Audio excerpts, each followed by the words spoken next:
3, 2, 1.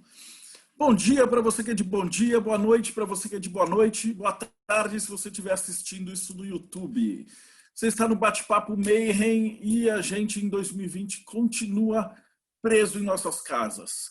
E a gente deveria fazer um evento anualmente, como a gente sempre faz, mas esse ano, por causa da pandemia, a gente vai conseguir falar com nossos convidados internacionais presos aqui. Então, só uma dica, hoje vai ser em inglês a palestra, então você precisa apertar o botão aqui de legendas e ajustar para português para você entender. Nosso convidado de hoje é Pastmaster do 418 Lodge da OTO de Sacramento, onde ele sucedeu a Soror Meral.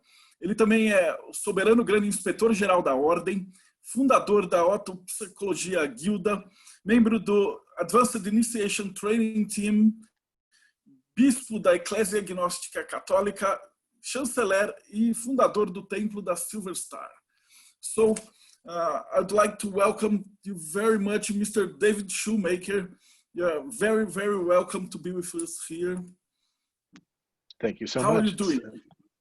I'm doing great. It's wonderful to be with you. Well, our first question for Brazilian people, because most of the people who will be listening to us want to know exactly who you are, because Thelema is not a very popular thing here. No? We're mostly Catholicos, and they think we are worshiping the devil. So we are trying to make these interviews to demystify this a bit. So could you please tell us a bit about your personal journey? How did you go from a normal being to Chancellor of the Ecclesia Gnostica, founder of the Silver Star Temple, and devil worshipper? Well, you know, I started out, I was raised as a Christian, but not intensely. And although there was a lot of clergy members on my mother's side of the family, but I basically got to college and was an atheist, and went into psychology and decided I wanted to be a therapist as a career. So I started studying psychology, and especially the work of Carl Jung, who became a real important figure for me. And around that time in graduate school, this was 1993, I realized that one of the reasons that the work of Carl Jung was speaking to me so vibrantly was that I wanted mystery in my life. I wanted a spiritual path, but I hadn't realized that's what I wanted. I have always been a musician, and so my music was an avenue for some meditation kind of experiences and for some spiritual experiences, but I wouldn't have labeled them that.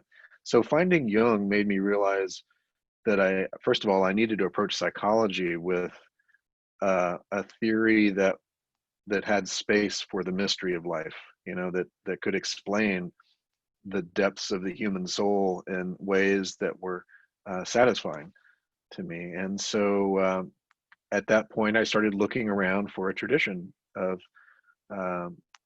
what I came to understand as magic or mysticism. I found, because of his connections with psychology, I found the writings of Israel Regardie, especially the book of his called The Middle Pillar, where he talks about Kabbalistic psychology and the connections between Kabbalistic psychology and the work of Crowley and Carl Jung. And then I started reading Crowley, and when I started reading Aleister Crowley's works, I realized that there was genius there, and I needed to continue pursuing it.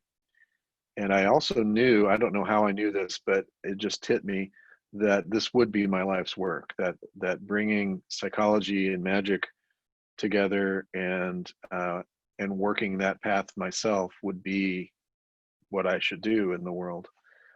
So this was again 1993. That's when I joined the student path of AA, which is one of Aleister Crowley's spiritual organizations, and that's when I joined the OTO. So at that point, that I just started moving through the initiatory degrees of OTO and working the path of AA, and have never stopped. Just kept working it.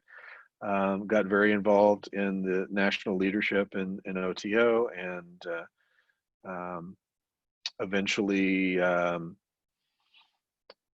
in 1997 started working directly under Sora Merrill, Phyllis Seckler, who was my superior in AA, and succeeded her in her AA leadership and also in leading her OTO lodge in Sacramento. And in 2008 is when I founded the Temple of the Silver Star, which Sora Merrill had authorized, and before her death. And Temple of the Silver Star and AA are my daily job, keeping people moving forward in their magical training and their personal practice, and trying to keep the structures of these organizations functioning in terms of their outreach to people all over the world, including Brazil. So we'll talk about the temple a bit later, but first, one of the first questions they ask about our guests is, what do you think of magic? What is magic to you? So I adhere to a basic Crowleyan definition of magic, if you want to call it that, that magic is the art and science of causing change to occur in conformity with will. And that is will understood as the true will, which is the central concept of Thelema that people need to understand if they're not familiar with Thelema, that we are each given as our birthright a basic nature, a purpose for our incarnation, that is what is known as the true will. And this is not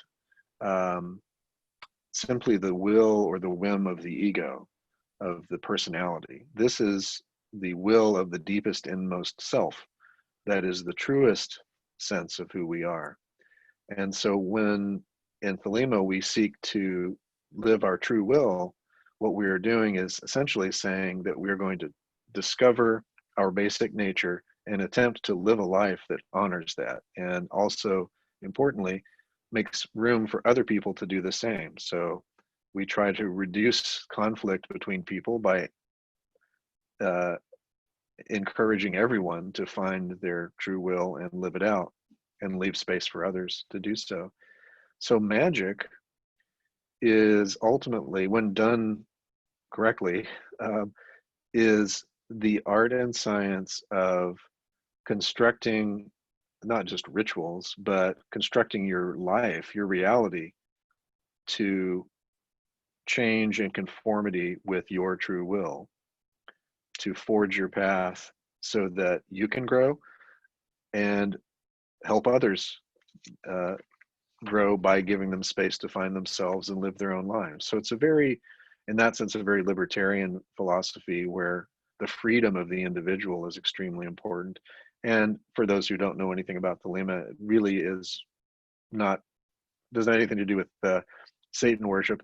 It is simply a religious approach for those who take it as a religious approach that recognizes there are truths in every world tradition that are veiled by the myths of that tradition and by the myths of the culture.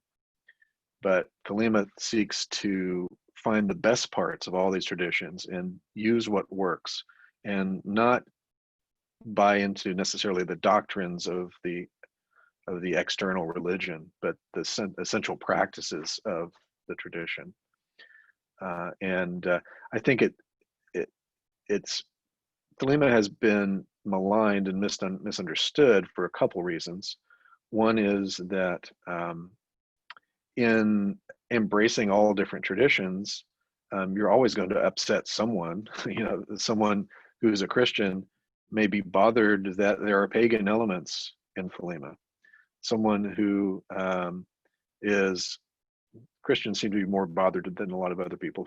Someone who's a Christian might be bothered by Hindu or Buddhist elements of Thelema.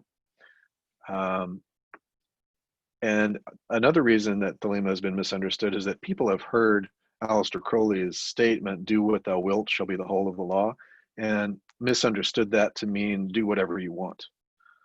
So if you understand that do what thou wilt means do your true will, the will of your deepest spiritual self, not just anything you feel like, that's the essence of Thelema that's so often misunderstood. It's not anarchy, and it's not amoral. It is in a sense amoral, but it's not cruel or evil or dark any darker than life already is. It's just it's trying to live one's truth. The third reason that Thelema has been so misunderstood is that Crowley, in the early days at least, was willing to take bad publicity over no publicity. And he got a bad reputation in what essentially would be the equivalent of our tabloid newspapers today, like the National Enquirer in the US, for example. Just trash, papers. But that's where he got that wickedest man in the world label and that sort of thing that he allowed to stick to him because it gave him some notoriety, which he thought would be useful in spreading his actual teaching. And he was hoping that people who were stupid enough to buy into that kind of tabloid nonsense would leave him alone, and the people who are really interested in doing the deeper work would stick with it, which sometimes worked. But as we can see, it's 100 years later, and we're still having to explain that Crowley wasn't, eating babies and, killing people and all kinds of stuff. So that's what Thelema is to me, and that's how magic kind of folds into it. You work as a professional psychologist. How do you see Jungian thoughts mixed up with Thelema, and how do they work together? They do not work together. What are your views between psychology and magic, and especially your specialization, Jung and Thelema? Yes. To me, Jung had a lot of interesting points of overlap with the work of Crowley. First of all, his life work was looking at essentially comparative mythologies as one of the ways of understanding the human existence. Crowley did very much a similar thing from the standpoint of comparative religions and mythologies, but his aims were different. Crowley wanted to create a training system that was explicitly a spiritual training system. Jung wanted to create a system that was explicitly a therapeutic system. So sort of parallel aims and paths, but not quite intersecting. In my work as a therapist, I see in many cases that what we're doing for people in therapy is helping them to remove the layers of obstacles to true will. So if they have aspects of self that they're unaware of, that they need to learn about to increase their self-awareness, in other words, we help them do that. If they have some wounds from their childhood where that it's keeping them from maximizing their potential, we help them with that. If they have some clinical syndromes like depression or bipolar disorder, whatever it is that are hampering them, then by helping them with those symptoms, we can open up the possibility for them to maximize their possibilities in life, which is essentially saying to sort of free the true will to happen. Now, when I work with people in therapy, I'm usually not using explicitly Thelemic terms. I'm not talking about true will with all my patients or anything like that. A few who find me that way, yes, but for the most part, I see the therapy as an uncovering of the person and their basic nature, so that they're more free to do the true will. And the Jungian work is such a nice overlap with it because it already incorporates the idea of a transpersonal spiritual path that that there is a reality that is a, you know, he called it the collective unconscious, of course, but there is a reality of collective mind that is beyond the individual. And the part of us that is the deepest and truest part of us, the self with a capital S in Jungian terms, is also the part that is inherently connected to that greater reality. And so by finding our core in Jungian terms, we're also closer to finding our true will in Thelemic terms. So I think that's a summary. I have a question from Max Sirius that is okay here. Could you talk about the difference and similarity between working as a therapist and as an instructor in the Astrum Argentum? Sure.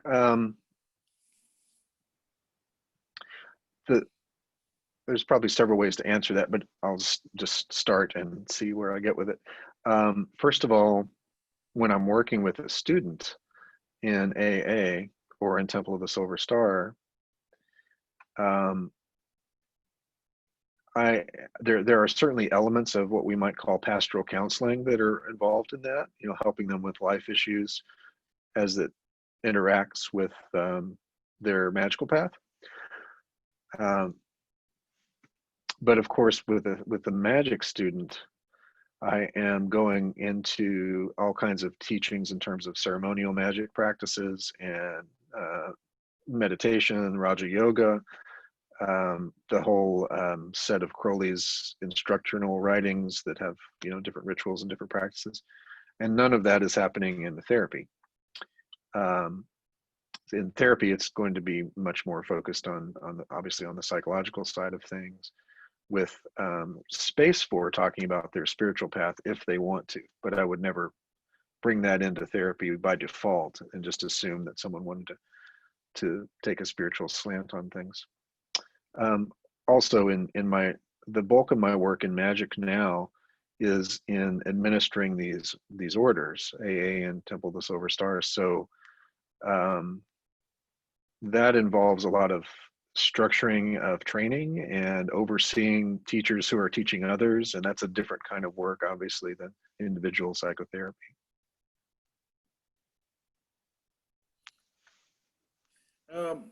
How do you see the difference between the work in the Temple of the Silver Star, the OTO, and the AA, and the student type that thrives in each of these orders? Okay, great question. So I'll start with OTO.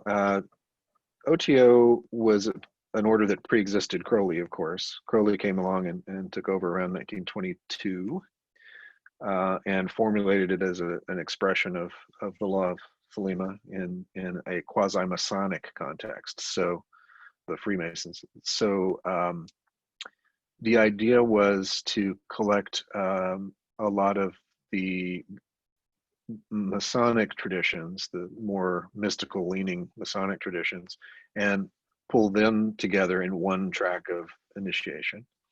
But also the OTO possesses the secret of sexual magic, which Crowley was certainly impressed by and used a lot himself.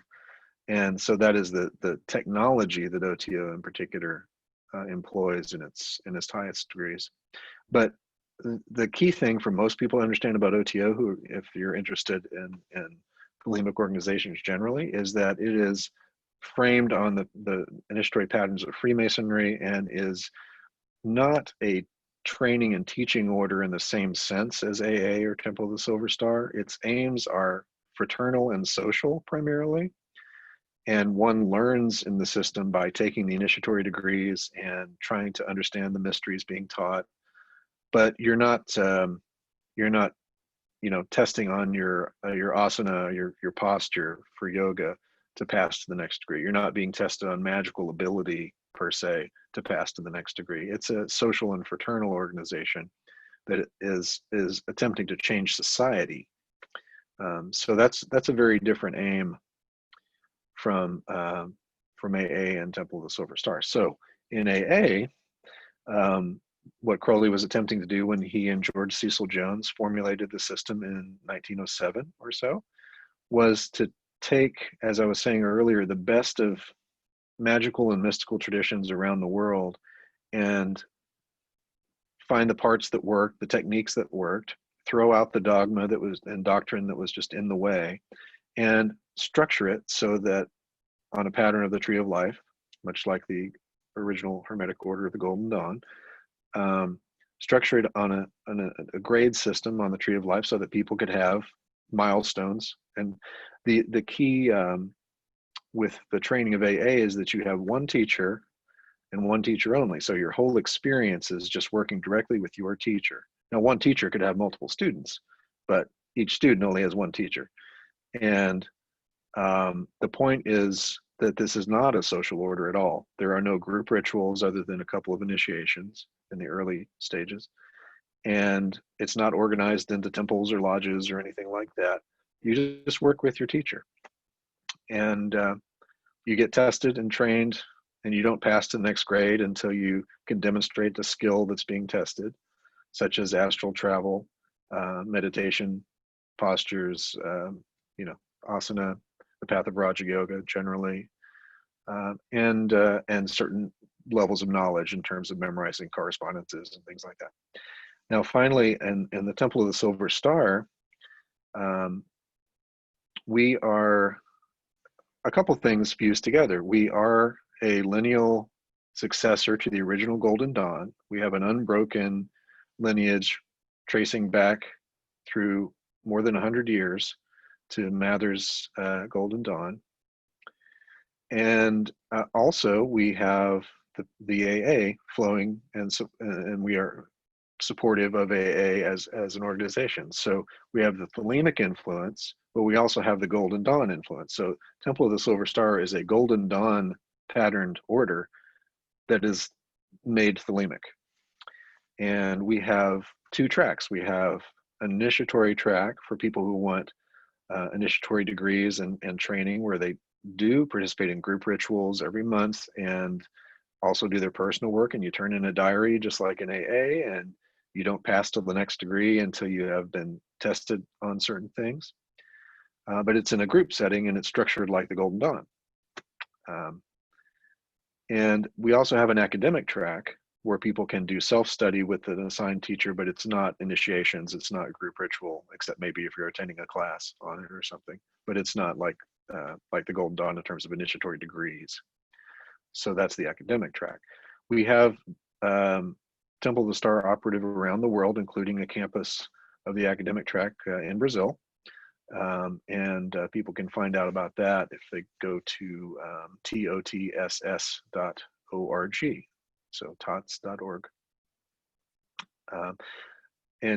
which includes instruction in the Portuguese language. So that's an important detail and something that's new to us. So I hope that, I know that's a lot, but I hope that that covers some of the basic differences between those three organizations. Yes, all the links and things that Mr. Shoemaker said, they are here in the description of the video, so you can click them and know more. I have a question from Dimitri. You said that if you could talk about the importance of rituals and ceremonial rituals in unusual life, ordinary, and the connection with health and psychological systems, how they can improve the efforts on self-comprehension or self-acknowledgement. Sure, another great question. There are some ways that daily ritual practices and certainly daily meditation practices are much like any other meditative tradition, in that it gives you an opportunity each day to simply calm your mind and focus on personal cleansing and letting go of distracting thoughts and sharpening your focus. So like any meditation tradition, you can use ceremonial rituals that way. But also, ceremonial magic is a method of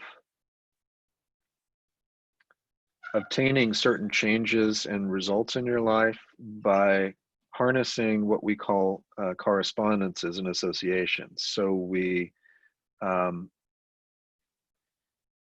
can understand that certain concepts are connected to each other, like certain, for example, from the Kabbalistic tree of life, you might have a certain sphere on the tree of life, like sphere of Hod, which we in ceremonial magic would associate with things like the color orange, and with the god of Mercury, and with the principle of the human intellect, and just a bunch of associations, like a filing cabinet where you put a bunch of ideas in this one drawer that we would associate with one of the spheres on the tree of life. So ceremonial magic uses those systems of classification to focus intention. So you could construct a ritual using all of those things associated with Hod, Mercury, certain colors, and so on, to obtain a result that would be beneficial to your intellect. If you had a writing project that you wanted to do, you would want sort of an intellectual focus for that. So you might do a ritual containing ideas around Hod. Or if you wanted more power and energy in your life, you might do a ritual of the sphere Gabura, which is attributed to Mars and has a lot to do with force and fire and energy and so on. So ceremonial magic allows you to construct a new reality, to bring in a certain force that can help you in a way that you've identified, hopefully, that you've identified is in harmony with your true will, that is something that you are here to do, so you want to do it better. And all of this, in order to do it well, requires improved self-knowledge. The more you know yourself, the more obviously you can change your reality to maximize what you need to become and what you need to be doing. If you're unaware of yourself, you're kind of in the dark. You don't know what your magic is for. The more you know your true will, the more you can do magic that you know what it's for, because you have that self-awareness. So I think that's the answer to the question about the benefit of ceremonial magic in terms of self-awareness. Well, we have now your book, Vivendo Thelema, but it's not your first book. So could you talk to us about your books, and why do you think you wrote them, for what purpose, and what's in them, and how's the structure behind writing these books? What do you want to tell people, and the order? So the first books I was involved with getting published were editorial work. So editing and presenting the collected works of my teacher, Sora Merrill, Phyllis Seckler. We did 2 volumes of her collected works, which are available, and one of her poetry collections. I also edited a volume of Jane Wolfe's diaries from the Abbey of Thelema at Cefalù, where she was studying with Crowley. And that came out, that was the first one to come out actually, under Temple of the Silver Star in 2008. I started the podcast Vivendo Thelema in 2010. And in 2013, I had amassed, 30 or 40 episodes of Vivendo Thelema, each of which would make a pretty good book chapter, I thought. So Vivendo Thelema came out in 2013, mostly based on the podcast episodes. And the whole premise of Vivendo Thelema, both as a podcast and a book, is that I wanted it to be practical. I wanted it to be instructions that people could actually use. I was not interested in making a history book, and I was not interested in making it a survey of philosophies, and I was not interested in it being an academic exercise. I wanted practical, usable instructions for people. So most of everything that's associated with Vivendo Thelema has a definite practical side to it. I will be coming out, I continue to do the podcast, Vivendo Thelema.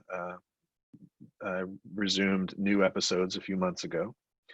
And I will be coming out with the second volume of the Vivendo Thelema book here in the next year or so, collecting all sorts of material that didn't make it into the first book, and it's based on new podcast episodes that I'm doing and other stuff too. So that's come out. And then the most recent thing I published was co-edited with Lon Milo Duquette. It's Llewellyn's Complete Book of Ceremonial Magic. So this is a number of different authors, each contributing a chapter about a different aspect of ceremonial magic. So we have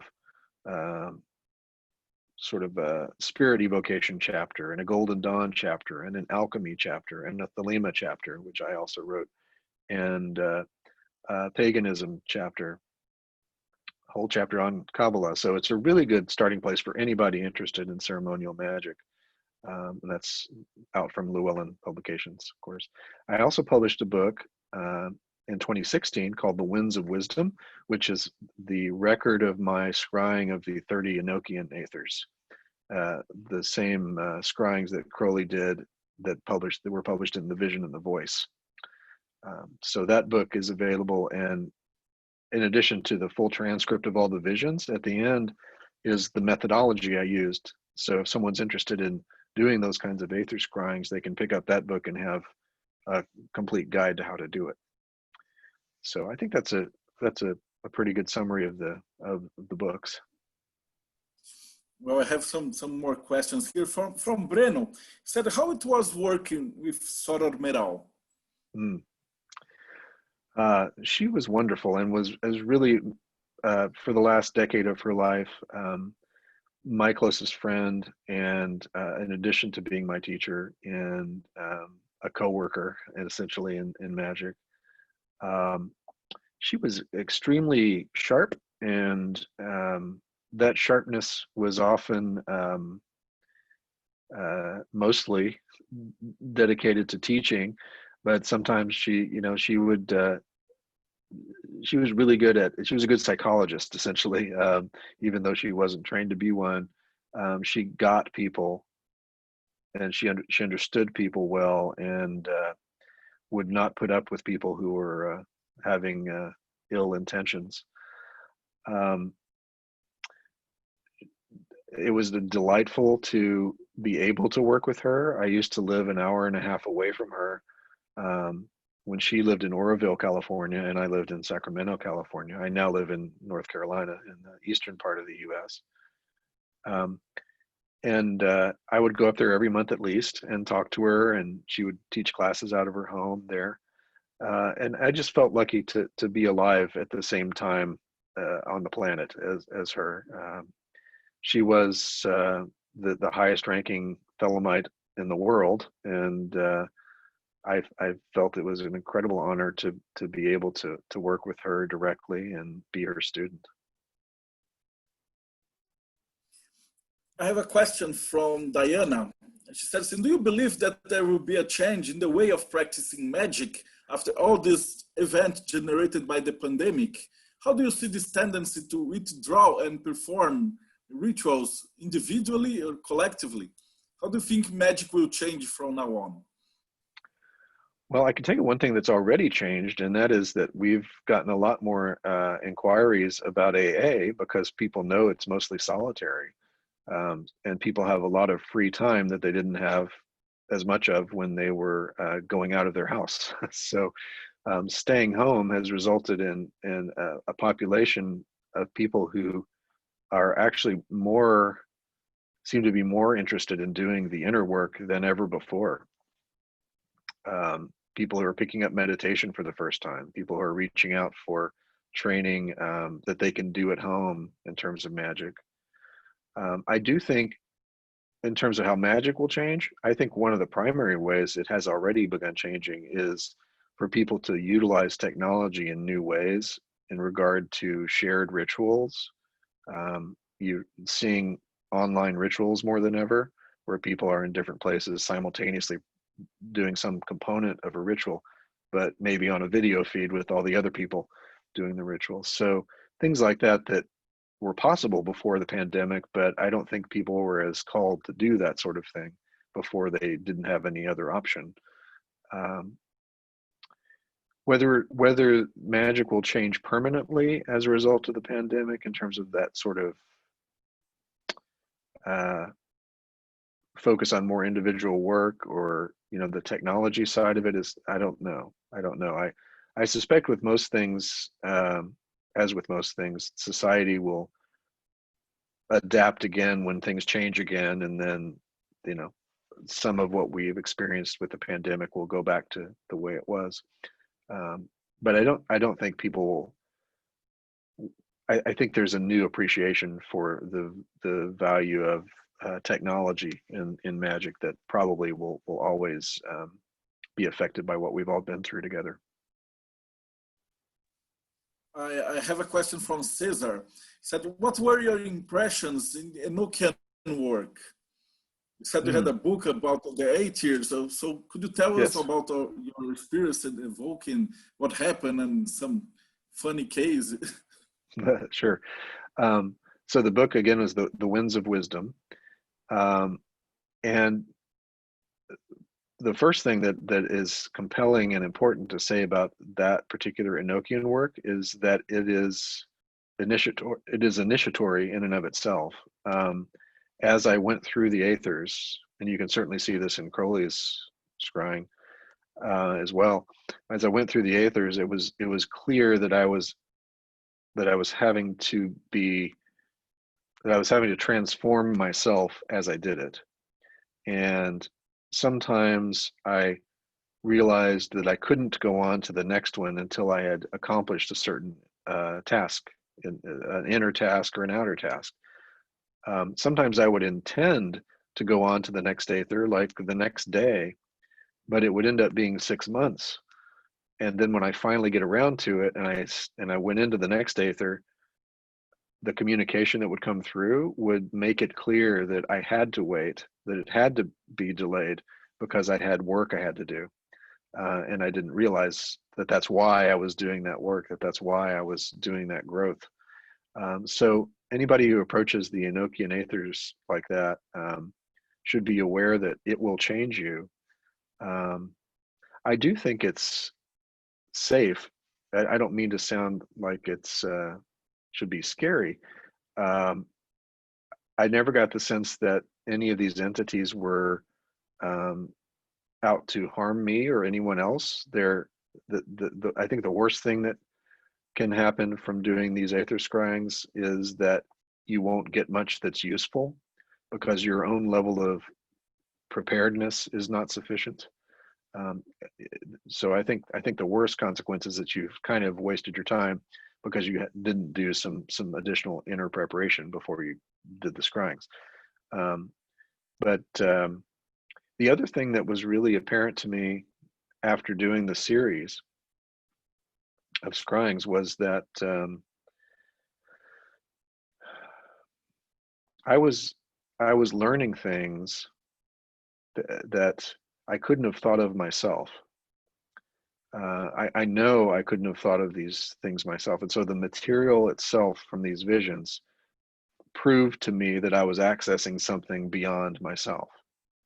Now you could argue that it's not really beyond yourself. It's just sort of unexplored parts of the self that are out there in the cosmos, and we're all, as Lon Duquette says, we're all. It's all in your mind, but you just don't realize how big your mind is. So there's that argument, but the experience of it is sort of like, where did this come from? This instruction that I just sort of downloaded is so clearly beyond any thoughts that I felt capable of having, that it proved that I was, to me at least, that I was accessing something beyond my personal, mind. So those are some reflections on the Enochian work. And I have a question that's a favorite among Brazilians. We ask almost all guests that we have here, is what are your personal beliefs from the afterlife? What do you think happens when a person dies? Okay, I should start to answer that by noting what Crowley says about it, because that's my starting place. Crowley's writings include teachings about, for example, remembering past lives. There's a document called Liber Thisharb, and it's assigned at a particular stage of the AA work where the magician is supposed to be trying to follow their mind backwards to its origin and beyond. So his teachings include references to doctrines of reincarnation, and that basically the the small personality doesn't necessarily survive death, physical death, but the deepest soul does, and reincarnates and then takes on a new personality and lives a new life to continue the true will. So the true will can be a trans-incarnation concept as well. A process that from lifetime to lifetime explains the continuity of the soul, not just of the personality. And so with that as a starting place, you also have to understand that Crowley wanted his students to question that, to not assume that if they had something that they thought was a past life memory, to not assume that that was objectively true, to be skeptical, to test that idea, and to recognize that it might just be that it's a useful construct to understand yourself. But my personal experience of what I deem to be past lives, and my personal experience from encountering and being in relationship with my own holy guardian angel, which is another concept we should probably talk about, is that I feel like I've proved to myself, or my experience has proved to me, that there is an energetic world beyond the life of the physical body that very likely persists when the physical body does not, and that the doctrine of reincarnation has some merit to it in terms of explaining why we're here to be who we are, and then what we have to do next.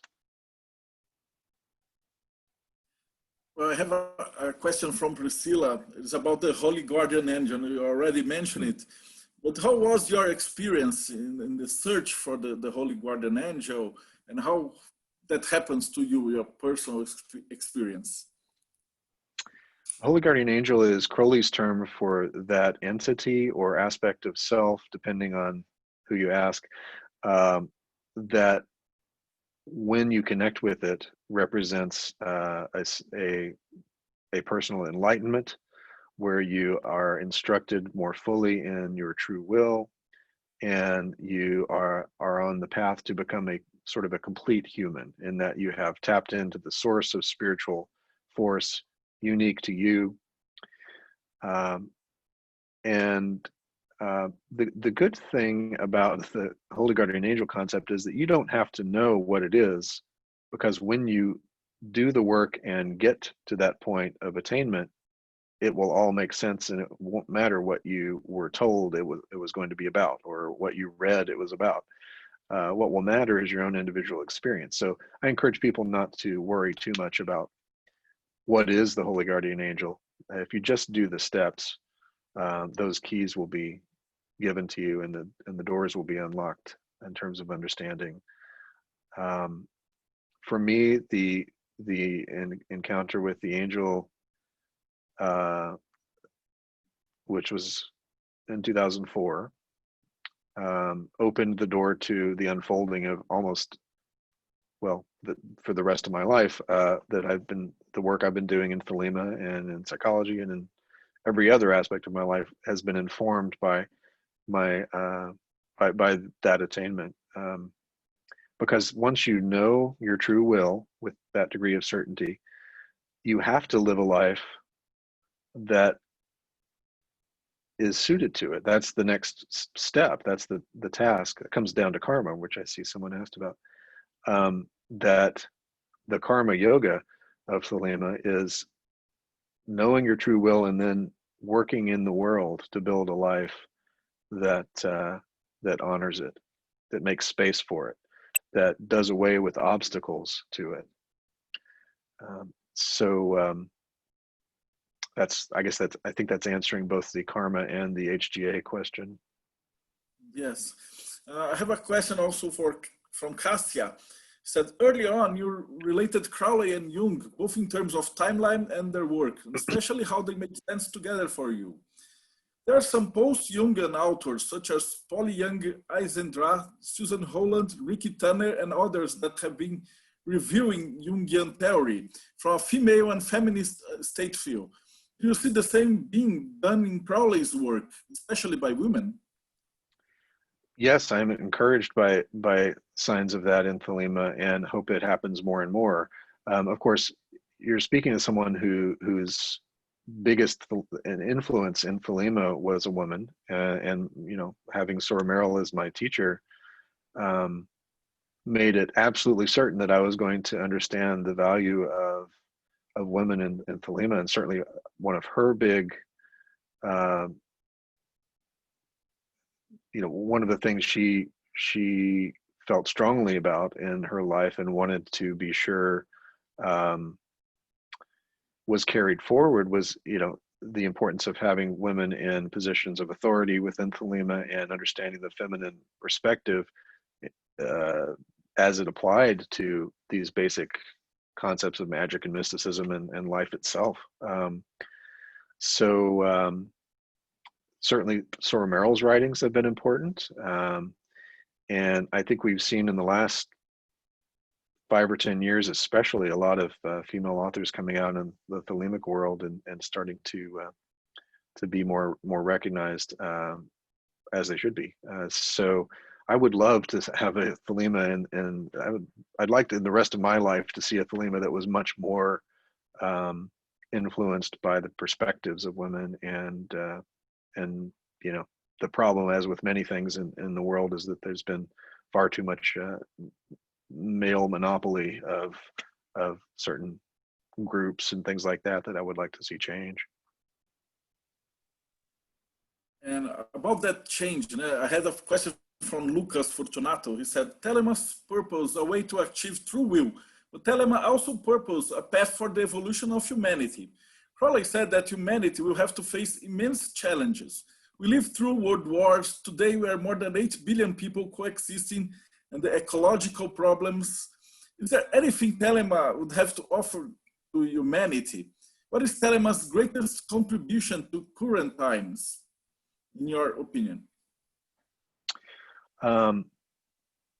That's a fantastic question, and one I think a lot about. And I think what it boils down to is that Thelema, what the world needs at any time, but especially in a tipping point of crisis, ecologically, and population, and societal collapse when it comes to fascism and things like that. I think what the world needs is for everyone in the world to bring the best of themselves to the world.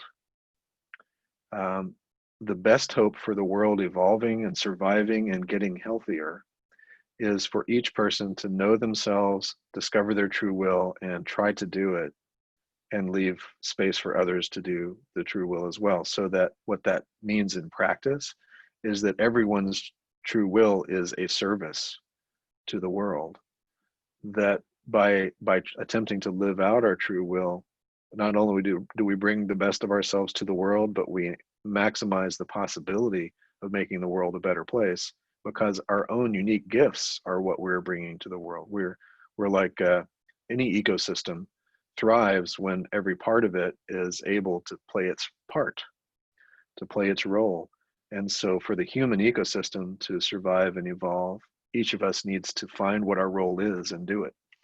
So the path of self-awareness in Thelema is synonymous with the path of service to all of humanity, in my view.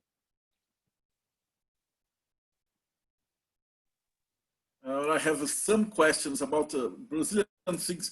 What do you think about our Brazilian authors? Are you familiar with the works of Marcelo Motta and Euclides Lacerda and other Thelemites from Brazil?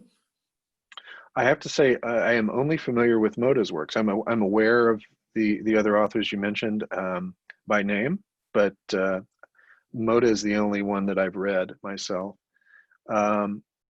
And you know, Motta was and is a controversial figure. And before I say anything more about Motta, I should preface it by saying that the most important thing to me is that individuals use the system left behind by Crowley and worked by Motta and others for their own development. And anybody who has obtained good results from any teacher, I'm happy, you know.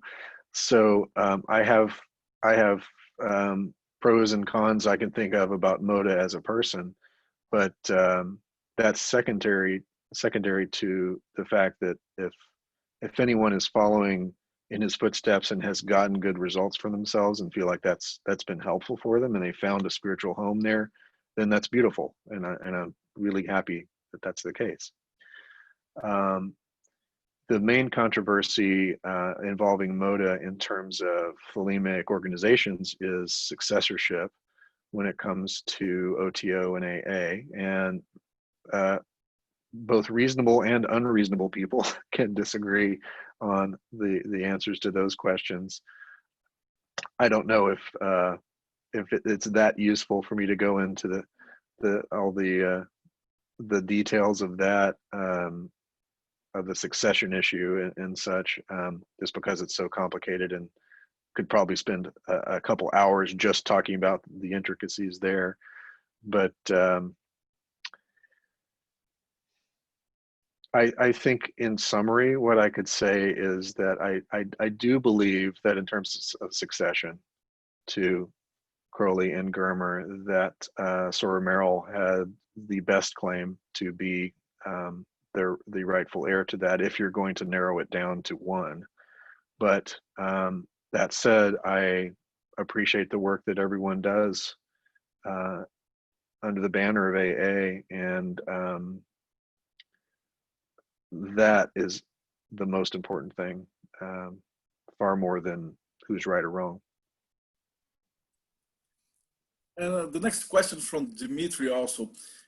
We are having a problem here in Brazil. I believe you have the same problem in the United States, because there's white supremacists infecting our community. So how are you dealing with that? You think it's a psychological, like a collective movement, is a social disease, or there's a spiritual issue? What's your vision about that? We're having the same problem here, especially if Azatru and the religion and Thelema mostly. But I think in the United States it's even worse than here. No? So what are your views about it? Yeah. That's been one of the most discouraging and sad, really, things that I've seen in recent trends, even within Thelema. Some sharp divisions that have hurt the bonds that used to be tighter in terms of fraternal connections. To me, any worldview that essentially dehumanizes others is missing the point. I don't think you can have personal attainment and still maintain a belief that other classes of humans are less than you are. And so if someone is espousing views like that, I think that's almost proof that they have not attained to a certain level of consciousness that can bridge that. That doesn't mean that everyone has equal skills. It doesn't mean that everyone has equal potential for practical things in life, but it does mean that it should mean, and I think the doctrine of Thelema demands that it mean, that we're all spiritually equal, that we are all flawed humans who are of one substance and one mind ultimately, that we cannot and must not take away the full humanity of any other group, whoever the bad people are in someone's worldview. I think that's when we lose our way. So I'm hoping that the more we focus on the personal attainment, individual attainment within Thelema, the more each of those individuals will grow beyond that kind of narrow worldview that includes things like white supremacy. I have also a question from Lucas here. You have an event with Lomilo Ducetti called the Telemacon. Could you tell us about it? What is it about? Thank you for bringing that up. Yes, Thelemacon, and the link there is thelemacon.org. That's CON at the end. Yeah, this is a conference that we've had one of so far last year, which was in person in Minneapolis, Minnesota in the US. But this year's ThelemaCon is online because of the pandemic. It is October 17 and 18 of this year, 2020. You can find out more about the presenters and the schedule and register at thelemacon.org. So this is open to the public, and you don't have to belong to any organization to attend. It is $31 US for the whole weekend. We have 6 presenters, including myself and Lon Milo Duquette and Richard Kaczynski, who of course wrote the biography of Crowley called Perdurabo, which is highly regarded, and as a great scholar a lot of other ways. And also Harper Feist and Lauren Gardner and Andrew Farrell are other presenters this year. So this is going to be Saturday and Sunday all day, with each presenter doing 2 presentations, one on each day, covering a lot of topics of interest to Thelemites and magicians generally. So if you go to that website, you can see we've got the schedule up and you can register there. And I'm hoping we get lots of attendance from around the world, since of course you don't have to leave your house to attend. So I'm very excited about it. All this information is here in the description of the video. Well, we are almost getting to the end of the talking show. So what advice would you give to people who are just getting started with magic? In Living Thelema, I make a few recommendations for getting started with a basic magical regimen. And that's probably the first answer, which would be to start a diary, to begin practicing something every day and writing it all down in the diary. Now, what I recommend for people just getting started would be spending a few months just working with the lesser banishing ritual of the pentagram and the practice called Liber Resh that Crowley wrote, which is adorations of the sun 4 times a day. Eventually, and also at that time, as a start, basic meditation practices, getting started with sitting still every day and trying to enhance your ability to still the mind. So once one has worked with the banishing ritual and Liber Resh and basic meditation for a while, you can start adding in other practices like the middle pillar from Israel Regardie and others, the lesser ritual of the hexagram, and started to explore some of the other works and rituals of Aleister Crowley. But really what is most often overlooked, and why I emphasize it so much for people just getting started, is the importance of just having a daily practice that is documented in the diary and is consistent, because you're not going to learn about yourself if you don't practice consistently and observe the results, like a scientist studying yourself to see, what does this ritual do? How does it affect me? How do I feel when I do it? How well am I able to visualize what I'm supposed to be visualizing? How still is my mind? How many times in the last 20 minutes did my mind wander from that one thing I was supposed to be focusing on in my meditation? So basic skills like that are vital. And so for the beginning Thelemite, consider starting with a regimen like that. Read Crowley in the original, especially instructions like Magic in Theory and Practice, Magic Without Tears, 8 lectures on yoga, and books such as that. I think I can unashamedly say that Living Thelema as a book is a pretty good starting place.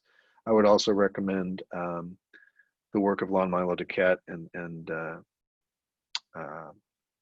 his explorations of things like the Thoth Tarot and other magical topics. Well, I'd like to thank you a lot, very, very much from the bottom of our hearts. It was a great opportunity for us. And all the links that he said will be in the description of here. And I will end this interview, and then I will open the cameras, and for all people who are watching you from Project Mayhem, so we can talk to you a little more. I will just say goodbye to the people from YouTube, and then we'll go back to you. But thank you. You want to say goodbye for our listeners? All right. Thank you, everyone. Thank you for being here, and I hope you got some interesting information out of the talk today.